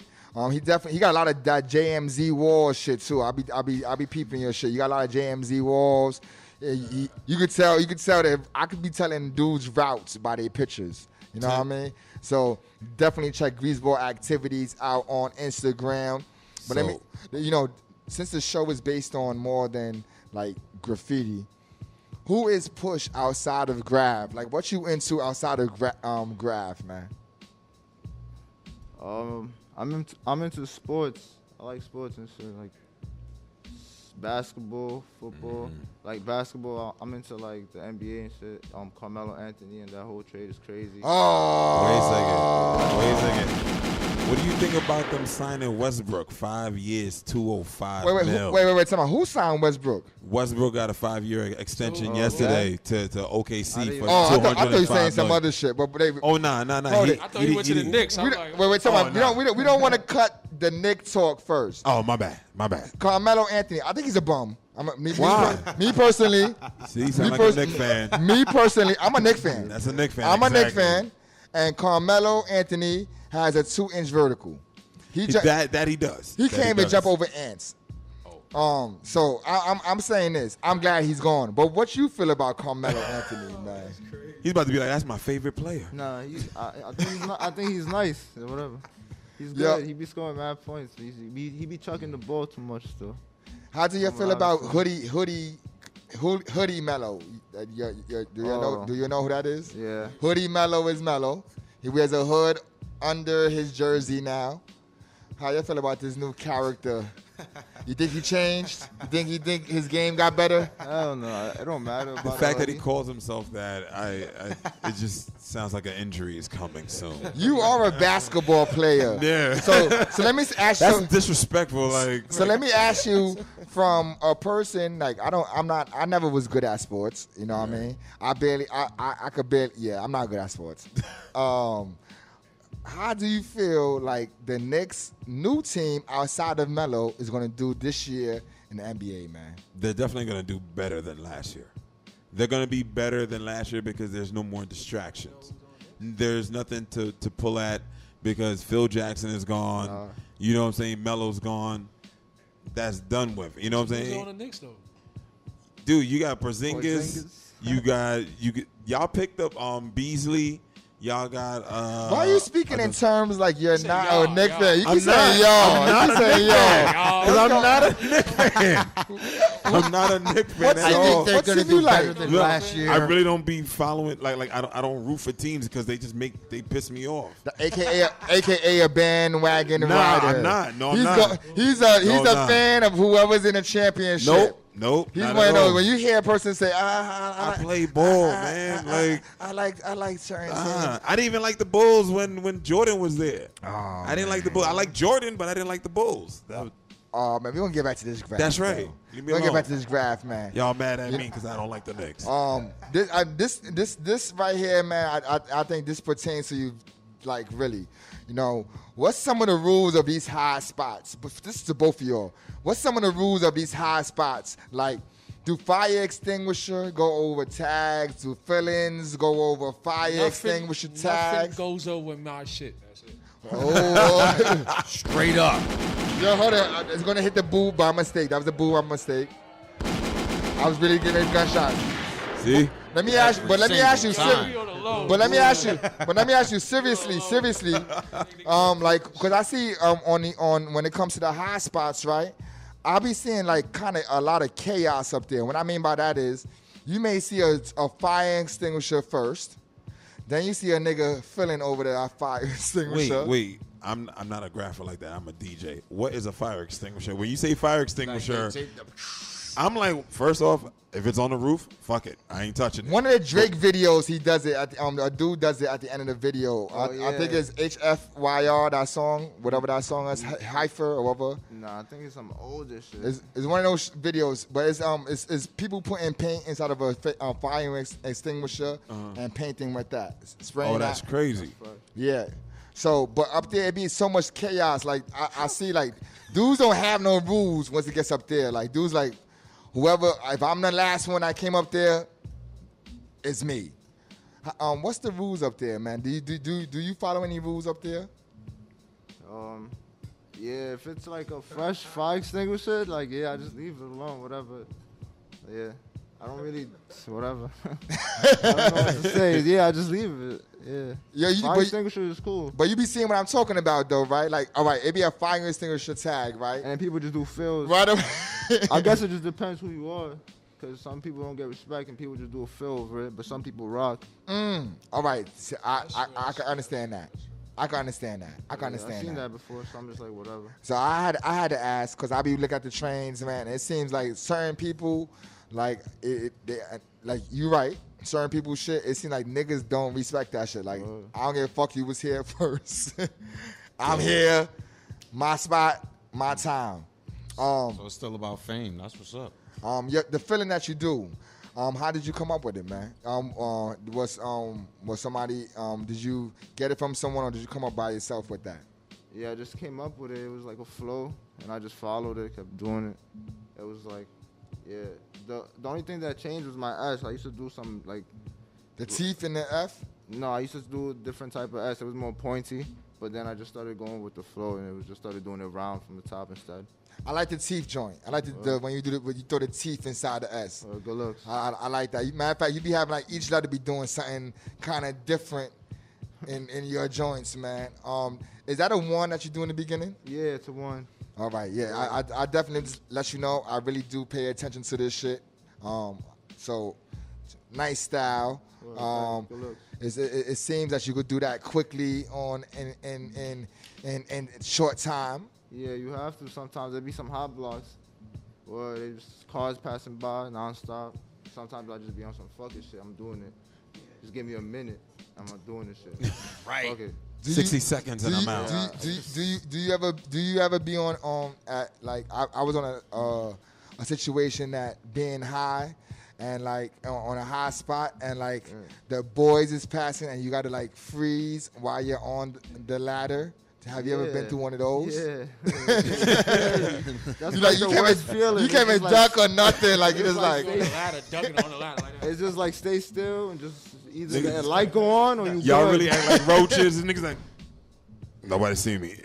yo, you know it's deep because like this guy played a mannequin, like. You see me, but don't see me. I'm invisible. Right. Yeah. Type. You can't see me. That's crazy. For that moment, you know. Have you tried piecing yet? Nah, I never tried piecing before. At all? Nah.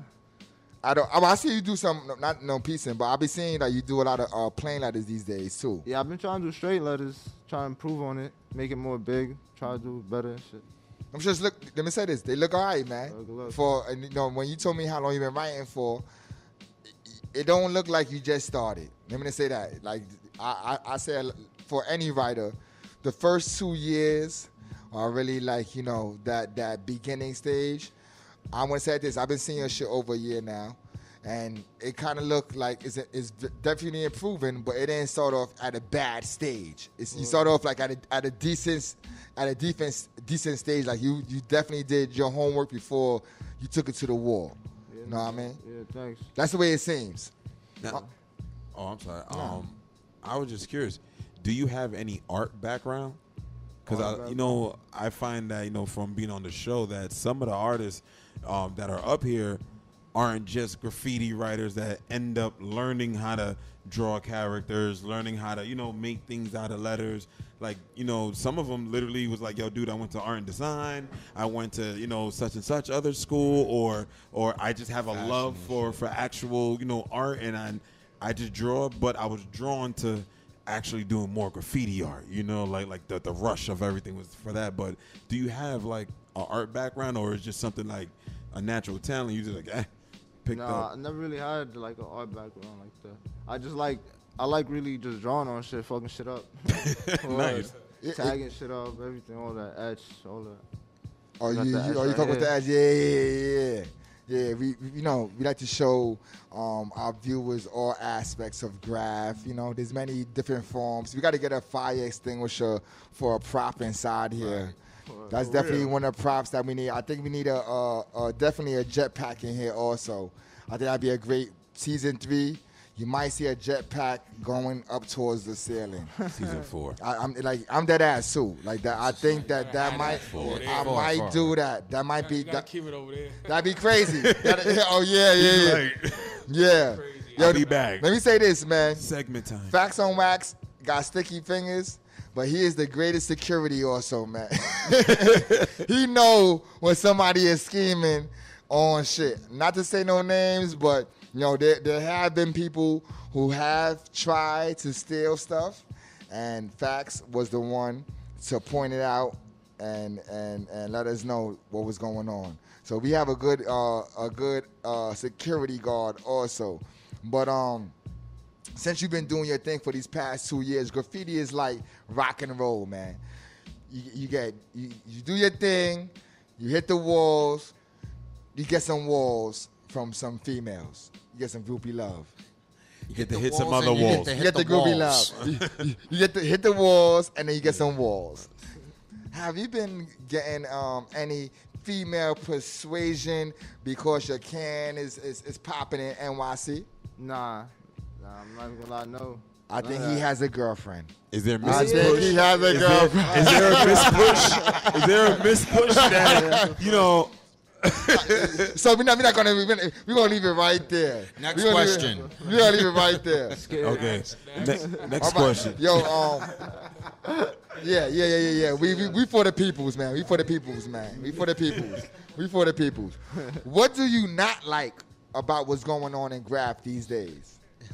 I just hate a lot of like people that just want to jump into like things that don't. I don't know.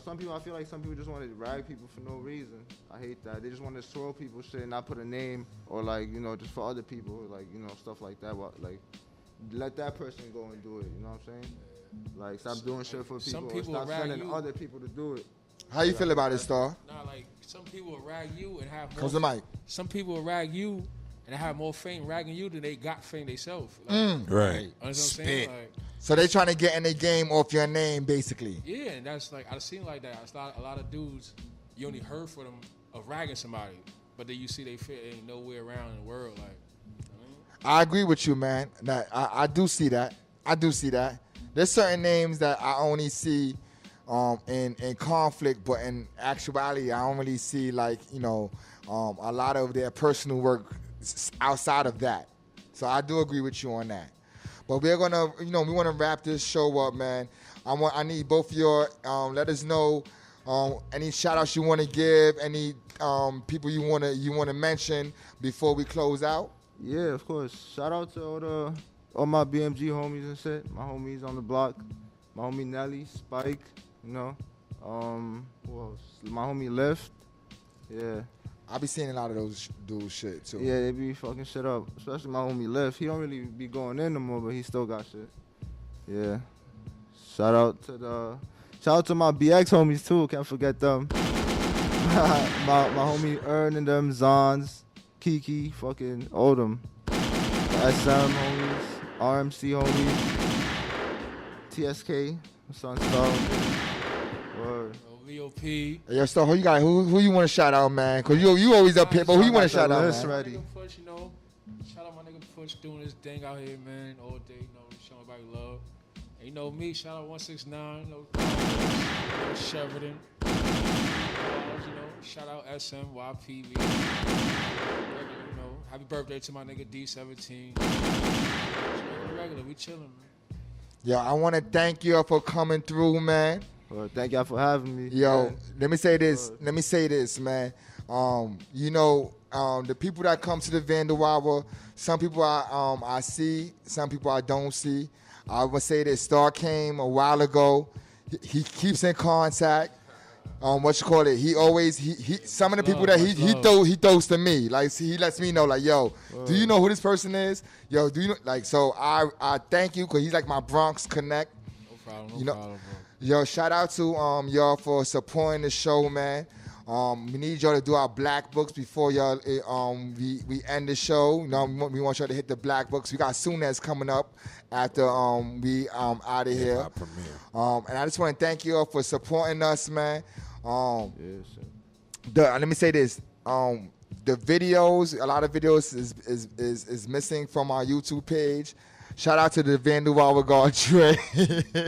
Dre kills. Yeah, but we're gonna work on that. I apologize. We within the next couple of weeks, you will be seeing a lot of episodes being put up.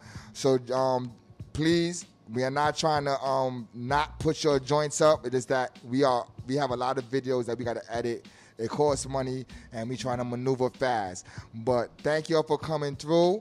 We're gonna take a short break with DJ Swift, and then when we come back. DJ EA on the ones and twos. Oh shit, I'm saying bad. right here, we got EA. It'd be nice if you DJing from Word. right there. I'm about to show you how swift I really am. Yo, I thought he was gonna do a flash move real quick. I thought he was gonna do a flash move. I got a Serato in my pocket. Yo, you're gonna take a short break with DJ EA, the Vandal Hour guard, and when we come back, soon as Allah, we doing his premiere hiphop.com segment here live on a motherfucking Vandal Hour. Go get your spliffs, go get your motherfucking liquor, go get some ass real quick, some head in the motherfucking, wherever you get your head at. That is some fast booty. Yeah. Yo, because we're gonna play a lot of songs though. Oh, okay. Peace. Peace.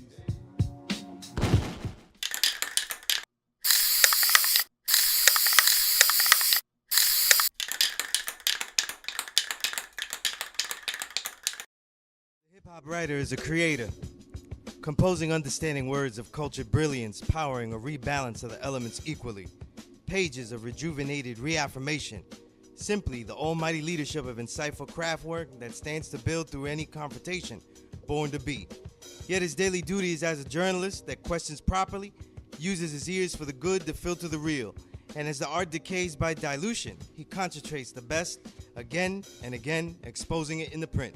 Today's journalist and tomorrow's historian, he listens to share. Here is that necessary attempt, executed again and again and again. Peace. This is the premier hip-hop show segment on DTF's radio's The Vandal Hour. This literally is where supremacy segues to supremacy. It's a never-ending cycle of illness. You know, I want to thank GMath for scheduling me on this wonderful day here. We're a little bit later, but we're a lot better. Before I begin, I gotta thank all the people at Vital Grounds. Go to that website. That's Vital Grounds with a Z at the end. They had their second annual back to school panel at NYU yesterday at the Kimball Center, and they were focusing on hip hop and social awareness. So this will kind of segue into what we're gonna be dealing with tonight too. And isn't that really the peak of what we're really dealing with here?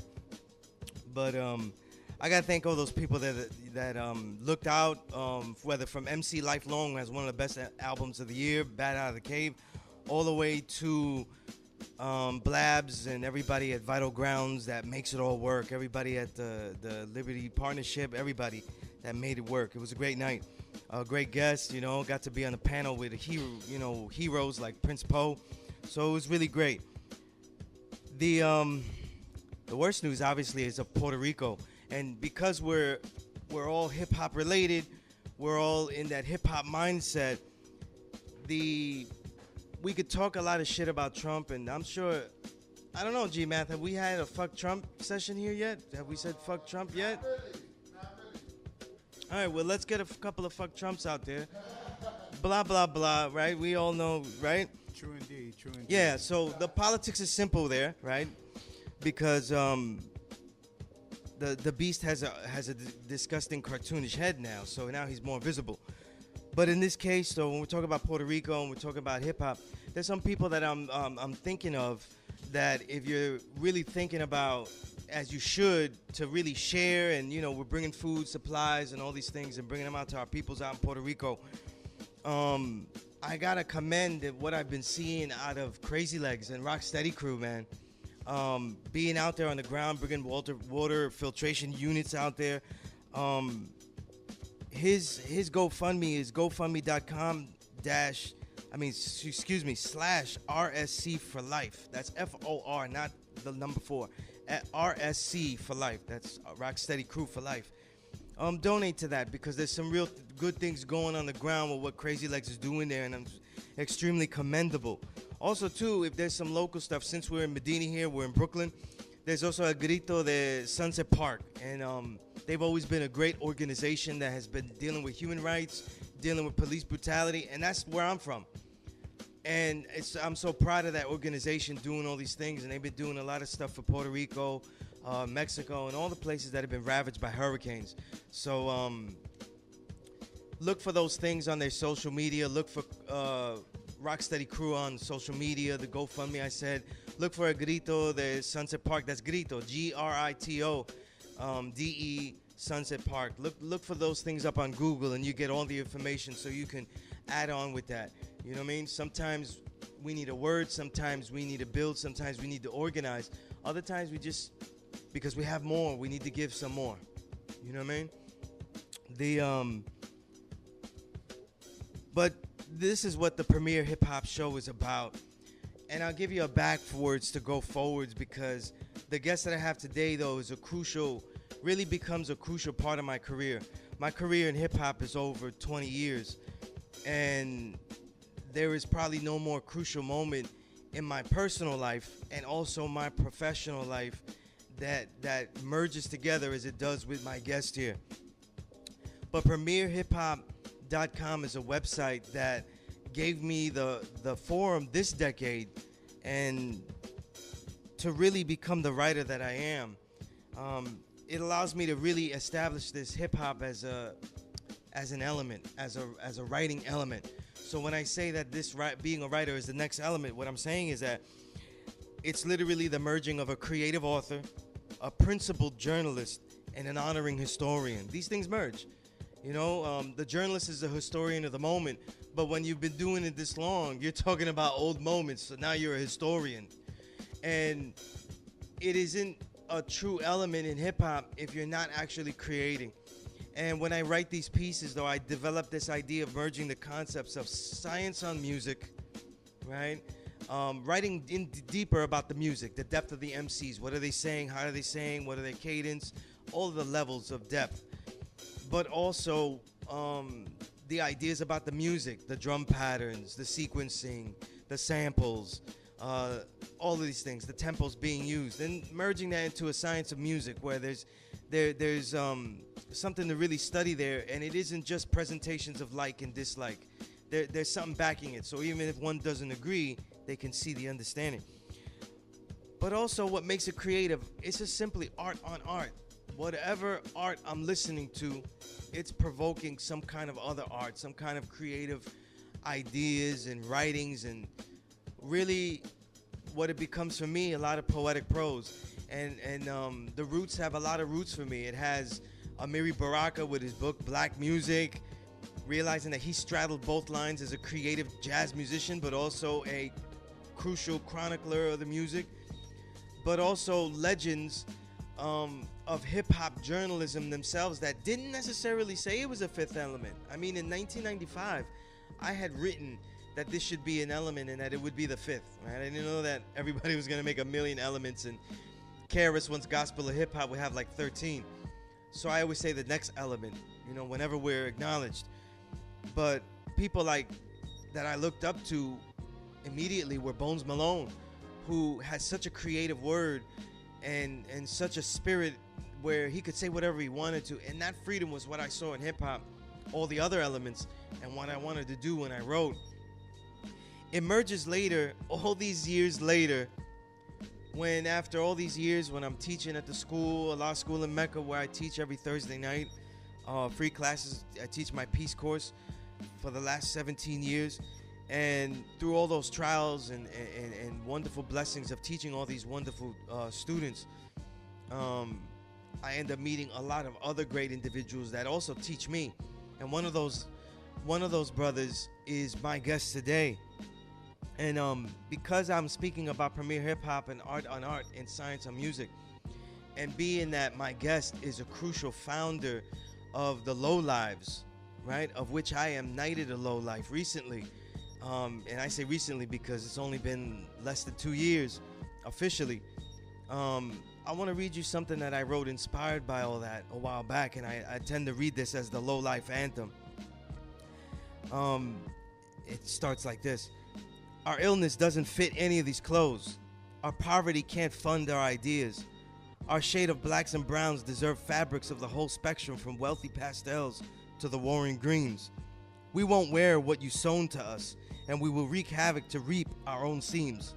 No, we won't dress like oppression's bastard child no more. Our love is beyond measure, and loyalty ain't to be tailored so swiftly. We got next on that old Persian game, where warriors practice battles in play. On grand horses, everyone numbered with 3 others, 4 swung elements, a canvas poet, a verse, a break move, or a break beat. We compete in a game that clothes us. The first fields were MGV and SJP, and now all the lands are better suited after Million Man rushes. The low and polo, power cipher to love cipher, uniforms of priceless warriors and overpriced hells, and all emblematic of anthems. We now return what we stole with greater value. It's too much love and loyalty. You couldn't call this family of low tribes anything else but low lives. And while they ride the horses flying out the rack stables, they save hip-hop song by song, stitch by stitch, element by element. And with that short anthem said, I introduce to you to my guest, Rakim Supreme Shabazala, a.k.a. Rudy Low, one of the great founders of the Low Lives. Peace, God. Peace, peace. How you doing? You all right?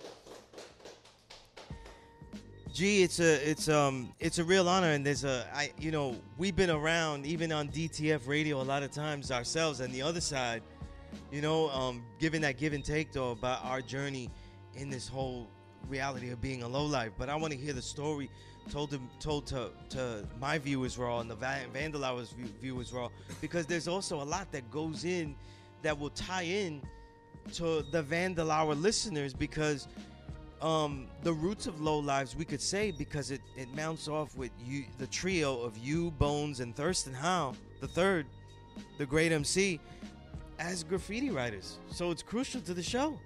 Yes, indeed. 1980 is when I met Bones Malone and Thurston. We was 10 years old. We all met in reform schools, Spofford, and we coming up along in the systems, we all kept bumping into each other, and then we became the friends and the bond that created us to be brothers to this day. Growing up in the streets, you get taught the ills that you're not supposed to learn, and you learn as you go on, whether it's doing bids or keep going into the system, that you realize, wow, what we was being taught was totally wrong. And then, it's up to you as an individual whether you want to change it or not. And all three of us, we did change, and we became the positive movement that we are now. Yes, we did do graffiti, and in doing graffiti, we was able to rack cans, and then after a while, we was like, yo, our clothes is dirty from being in these tunnels. So we saw a Benetton store, and that was the first thing we ever boosted out, was a Benetton store. And from there, it's all history now, you know what I mean? So, yeah. Absolutely. Let me rewind one bit back to the graffiti, only because I want to tie in some things to the Vandal Hour as well. But in the graffiti, why the graffiti out of all the expressions of hip hop? Because we all try out the MCing, try out this, and even when I built with Thurston Howe, the MCing wasn't the first charge. That wasn't the first thing. It was something everybody tried, but it wasn't really something viable immediately. Okay, the reason we got into graffiti, it was a way to express ourselves. It was a way for us to forget the ills that was going around us. You understand? We all came from broken families, so what we did was we created a bond with each other and created a family that we didn't have. And we passed that on years on down to the love and loyalty. We brought it into the Low Lives, that we was like, you know what? We hung around people that came from the same background, and we wanted to make it better for each other, so we made our own little family. So when we went to the tunnels, it was our crew down there, right? And if we saw others, we took their paint, we took their clothes off of them, we stripped a couple of people, and then they wouldn't come down too much to these tunnels, you know what I mean? Only the real would fight back, and we was like, all right, out of love, we shared the love.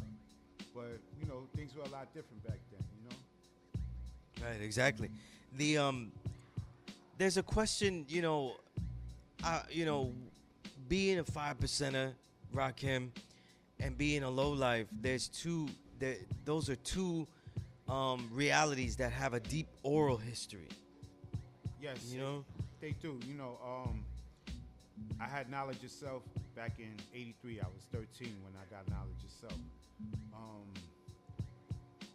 Most of us that started Low Lives, we all had Knowledge Yourself, right? And we all used to build, and we was like, you know what? We know better, so we're going to do better.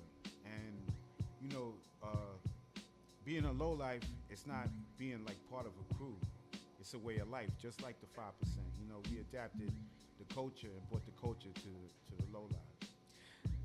For the listener, how would that work out, though? Right? How would that work out? Because when somebody hears that, we adapted the lifestyle, because in a lot of the histories that are asked of a lot of the low lives, a lot of the people focus on the criminal excursions, the specific excursion, I should say, but not necessarily the reasons all the time. You know what I mean? And I think that sometimes gets lost in it. The reason it gets lost because everybody glorifies, what we stole. We did steal everything that wasn't nailed down, but the true meaning behind the low lives is the family that we created amongst us. You know what I'm saying? Like if you mess with one, you mess with all. You know, it was hardly a few other crews that would challenge us because they knew, you know, hey, we was in the clubs, you know, we was on stage, we was in the back, you know, all the DJs knew us, you know. They used to be like, oh, that's that low posse, and then we used to tell them, nah, it's the low life, you know. Right. And people knew us, you know. Well, let's talk about that influence, right? When we're talking about hip hop, because these are some things I was thinking about. You know, we talk about the fashion influence, right? You know, what was on, what was worn, you know. But for you all, right? When did you start noticing that what you were wearing was influencing hip hop on a larger scale? You know, like when were you really noticing that? Like when we used to go to the tunnel, you know, we used to go 25 deep, and we'd be in the middle of the dance floor, and then, you know, the DJ would be like, yo, shout out to those brothers wearing the polo in the middle of the dance floor. And then, you know, we started getting the attention like that. Then it was, you know, Latin Quarters, you know, all the clubs that was happening at the time. You understand? So everywhere we went, you know, we went to Mars, every floor, you know, we went to Sensations in Jersey, every room, you know, we was different. We created our own urban uniform, which was, you know, made out of whatever we took, whether it was Ralph Lauren, Tommy, Guess, you know, so forth and so on. The reason we stuck with polo is because it was the most durable clothes at the time. You know, you could wash it 15 times and still, it won't fade, it won't fall apart. It was clothes that was last. And you got to remember, we rush in stores, running out with the product. We got to hurdle over cabs, pass messengers, go through bystanders that want to play police, you know, try to run you down and jump on the tracks and keep it moving. So this was clothes that was durable for us. So that's why we made it our urban uniform.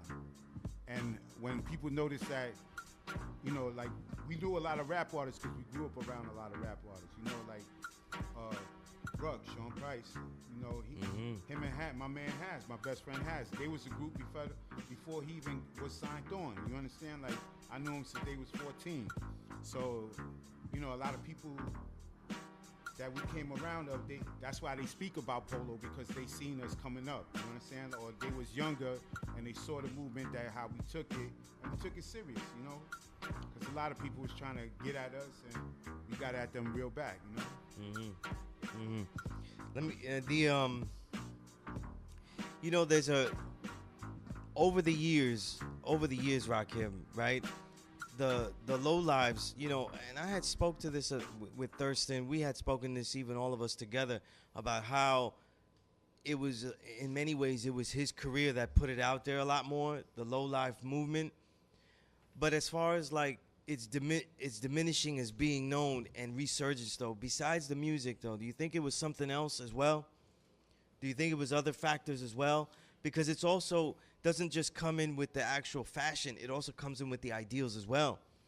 Yeah, you know, like, let me tell you something. Like, I grew up around people who really didn't have much, you understand? So what we used to do, we was like the Robin Hoods of the city.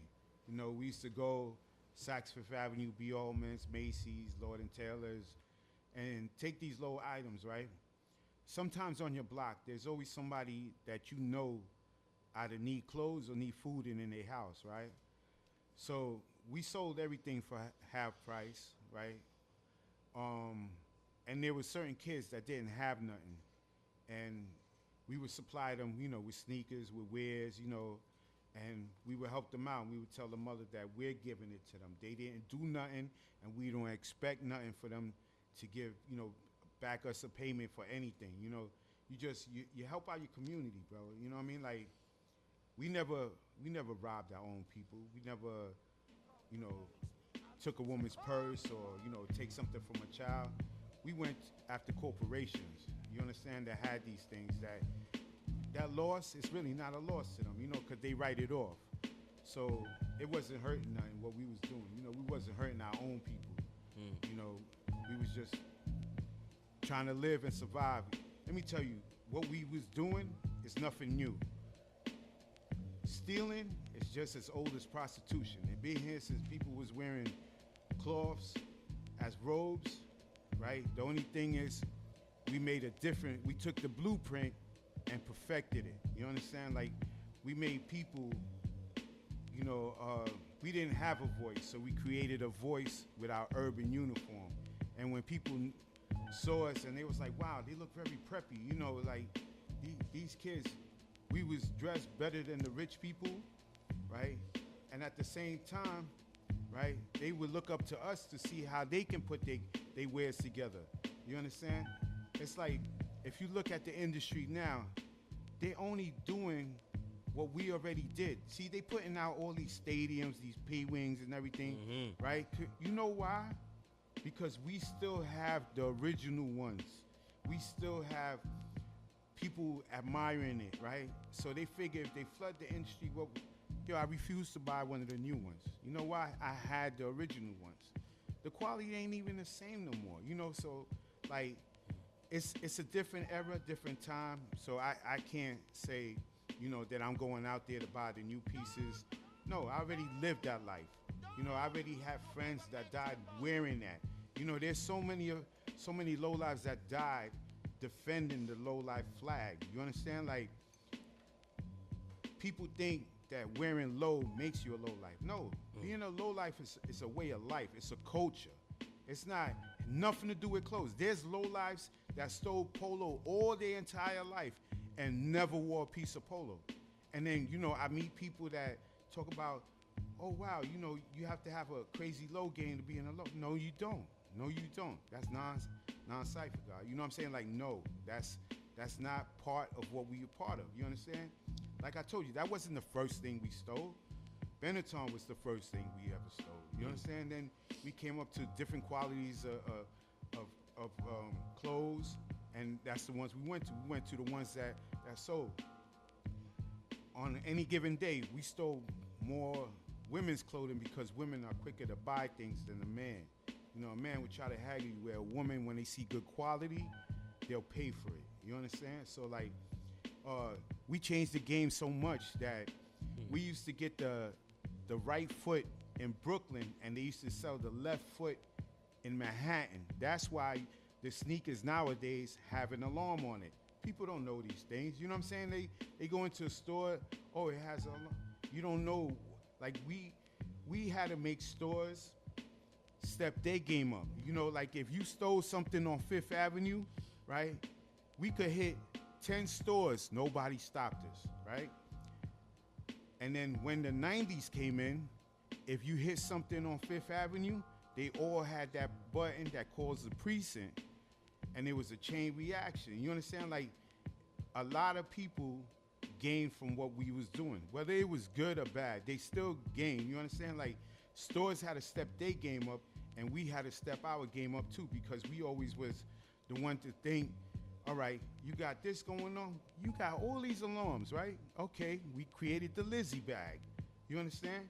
And then the charges came heavier because now those are called burglar tools. You understand? So, like, instead of getting that, oh, you doing 3 to 6 months on the island, now they want to give you state time for burglar tools. You understand? Like, the boosting game, you know what? I don't see no game that could, or put it like this, or just speaking about my crew alone, right? We've been doing this since '84, and MGV and SJP united in '88, and that's when we made Low Lives, right? There's no crew that you can name past, present, or future that holds that title. You understand? We did it in the past, we did it in the present, we still do it in the future. Look how much we're growing. Now it's no longer anything negative, everything is positive now. You understand? Like, we all started having children, and we was like, you know what? We have to create. What I did was I did a 180, and I became the man I wanted my children to look up to. I didn't want them to look up to anybody else and say, oh, I want to be like him. No, they rather be like dad. I have 3 children, Rashad, Hassan, and Rakim. All of them are honor students. All of them are high honor students. All of them have presidential honors. You understand? Like, you could Google my children's name, and they out there, they up there. You understand? Like, that's what we brought forth. You understand? Like, if you're not bringing something positive to the table, you're not joining us. You understand? Like, that's the same thing. When we seen you, come on, we all have knowledge yourself. Some may not have it, but they still have it. They still live the culture. And we looked at you. The moment I said, yo, I'm putting the guard Sunez down, you know what? I got a call from every part of the world, and they told me that was the best thing I brought to the table because he has a lot to offer, positive. You understand? So, like, we did start out as a negative force, but now we a positive force that's unstoppable. You understand?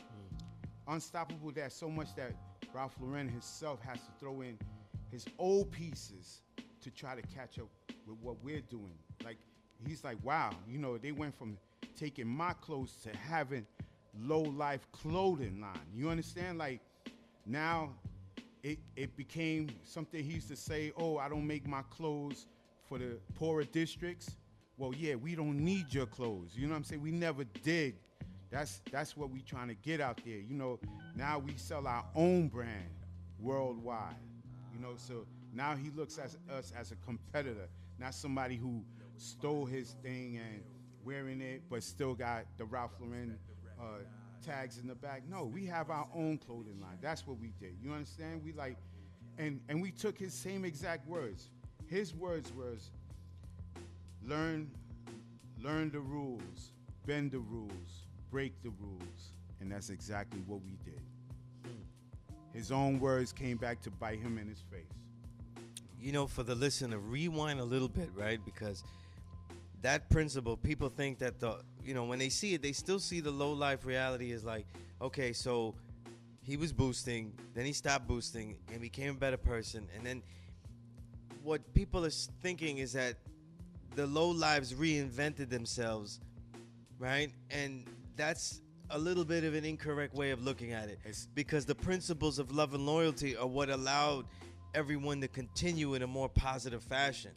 You know, so it was more of a search from hell for a positive outlet. You know, explain that. And with specific reference to really your trials, you know, because your story of how you did it, you know?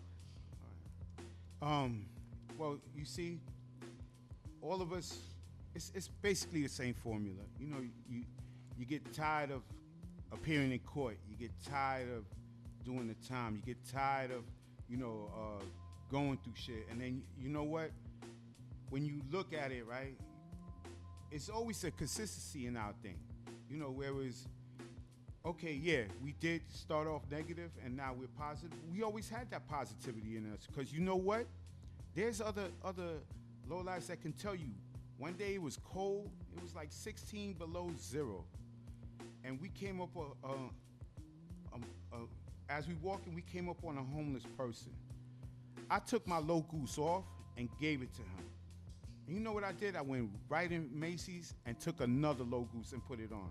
You know what I'm saying? Like, that's how I was. And you know what? Like, if one of my mans got robbed and somebody took a sweater or a vest off of him, you know what I used to say? Instead of going to get at them, let's go get the same pieces again.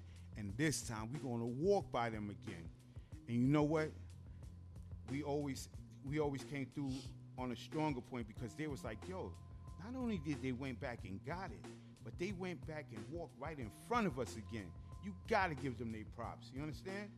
And even when we was going through the system, you know, like, we used to look at guys, in order to get down back in the days, we used to say, if he was in C-74 and he was the only one that was one of us, can he hold it down for himself? And that's how you used to get down. Now it's like, what does he or she bring to the table? What is gonna help us grow into the next generation? You understand? Like, so there's always be a consistency. It's just, we didn't revamp nothing. It's just the formula got better. That's it. You know, you add on, just like how we add on. We added on. We added on just on a more positive note. Absolutely. That's peace, God. As far as the knowledge itself, right? And this is something that also, there's a lot of, it starts with obviously you, but there's a lot of gods that's low life, you know what I mean? And explain that for some of the gods that don't really understand that aspect there, that how this really works. You know what I mean? You know, like the nation of the 5%, right? They know I started, you know, the low lives. They never had a problem with what I did, what I was doing, and what I continue doing, right? And the other guys that, you know, came up with me and been doing, you know what? All it did was took other guards and they was like, wow, you know what?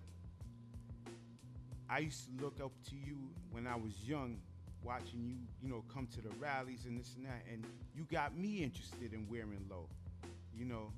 And I said, yo, I'm glad. I said, why you need to come through, you know, so you could see what our movement is like. And then when they see that it's the same exact, you know, platform as a rally, they was like, you know what? I want to get down with this. And guards are still getting down with it, you know, and I still come. I come to your class and I invite everybody in the class to come to our functions. You understand? Because just like how you add on class, we add on to our story. You understand? And create a bigger story. You know, that's why we got books out there. Yes, and Thirst did keep it moving with the music when Low Lives that came up with us said, oh no, that's not for me. That was when I was young. That's not my lane. But you know what? It's funny. The same people that said that, now they want to come in pictures. They want to come to the events. Oh, this and that. You know, this crew is not a picture-taking crew, bro. We take it seriously. That's why when we have a charter, you understand? Like, we have a platform. We have rules and regulations to the game now. You understand? So we want to keep it on the positive. So if somebody says that they're low life, you got to show and prove that. You understand? The same way you say you God, you got to show and prove that. So that's how we keep it, you know? I definitely see that. You know, and we would, you know, I've been talking a lot about the creative aspects of stuff like that, you know what I mean? And do you think that with the way fashion is in hip hop today, that some of its fashion sense has lost itself in its creativity? You know, we see a lot of buffoonery. That's not necessarily creativity, you know. And a lot of times when we see like what I would say like I don't want to say stabilizing force because it's still creative, but when we see that like in hip hop, a lot of that has to do with the low lives. I mean, I would say in this decade, I think led by people like Sean P, you know, Remembered Imperfections, Sean P, and even Sadat X, the way they were and the way they are wearing their polo, it kind of reset a standard among all that generation of MCs that were much younger than them. You know what I mean? That's right. And I think it's levels of creativity that are still being left there. You know what I mean? You know what I have to say about fashion?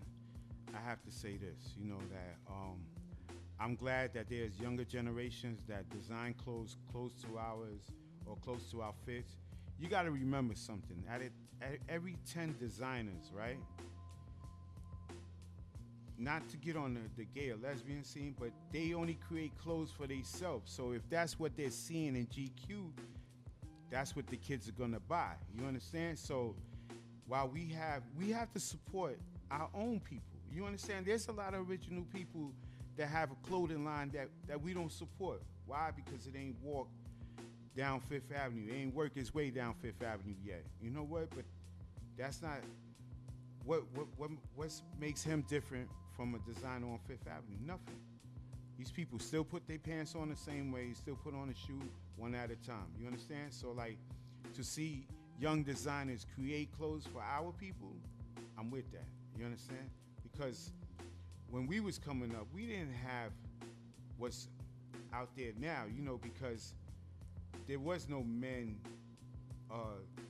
dating men heavy like it is now. There was no woman on woman. You know what I'm saying? Like, I'm not knocking it. All right, yeah, times change and everything, but we don't always have to go with the times. Like, in our era, yeah, they was dressed a little different. You understand? Like, kids from Uptown, they was wearing Pepe jeans, a Champion hoodie with a Pele, and construction Timbs.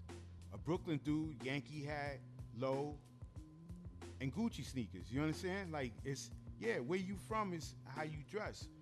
But then we was able to change all 5 boroughs into that. You know what I'm saying? Like, they was like, whoa, they getting all the attention in the clubs, bro. You know what I'm saying? Like, and to see that the chicks is buying us the drinks instead of we buy, you know, like they was like, well, maybe they onto a formula and they came to our formula. You know what I'm saying?